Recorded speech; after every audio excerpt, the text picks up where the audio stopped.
Section 6.4. Okay, so I've got it even listed under here. Interval on the standard deviation. Construct a 95% confidence interval for the standard deviation.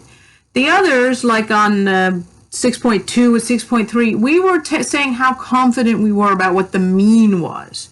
And this is saying how confident you are about the standard deviation. So, like, most people, even if they hear a mean, they just think, okay, that's the mean. And maybe a few of them will say, gosh, well, that's not completely accurate, but you must be close, right? Okay, that's kind of what a confidence interval on the mean is, but nobody ever says, oh, well, there's their standard deviation. Gosh, I wonder how close to the real standard deviation they are when they give me that number. I mean, there must be some sort of margin of error. Nobody ever says that because most people don't even know what the word standard deviation means, let alone why you would need a margin of error on it. Okay, but this is what this section is doing.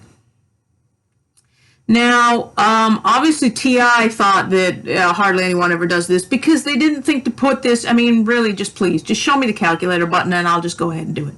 Okay, they didn't think to put a calculator button on there for this. So, old-fashioned, there's a formula, gotta do it by hand. Okay, now, all right, so I gotta start filling in the formula. Square root of n minus 1. Okay, talk to 25 people. So I'm going to put 25 minus 1 right there. S squared, so over there, 0.04 squared. X bar, where's that supposed to go? X bar doesn't go anywhere. There's no problem on Earth where someone happens to know the standard deviation, but they don't know the mean. So they can give you the mean, but in this case, it's like extraneous information. They always give it to you, and you never need it for these problems. Okay, divided by, and it's the exact same numerator over here, 25 minus 1.04 squared.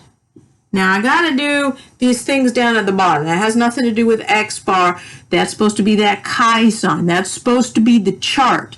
Okay, so this is why we have to learn how to read the chart. Chi squared r. First of all, it's squared.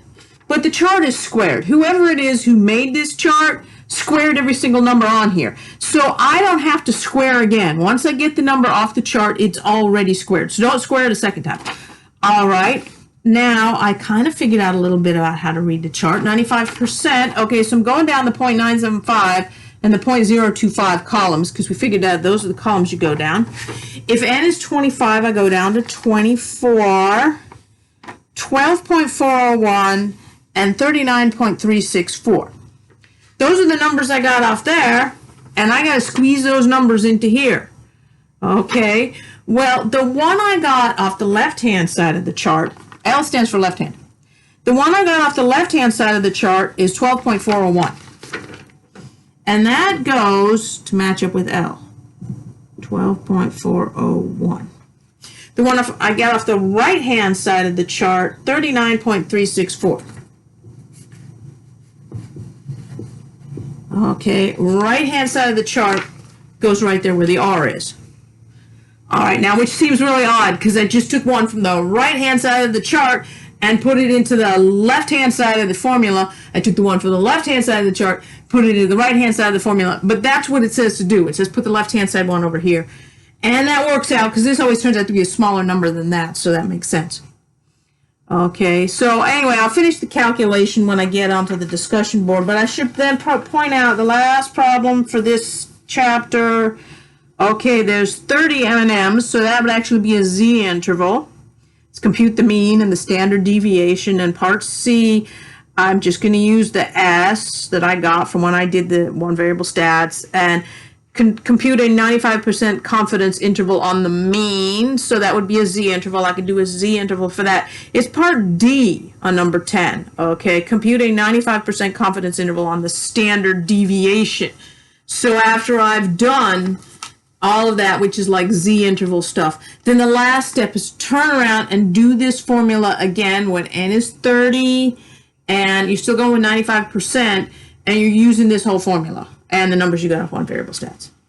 Okay, all right, so that's everything in chapter 6. And also this week, we have to do the exam review, so I'll make all those videos as well.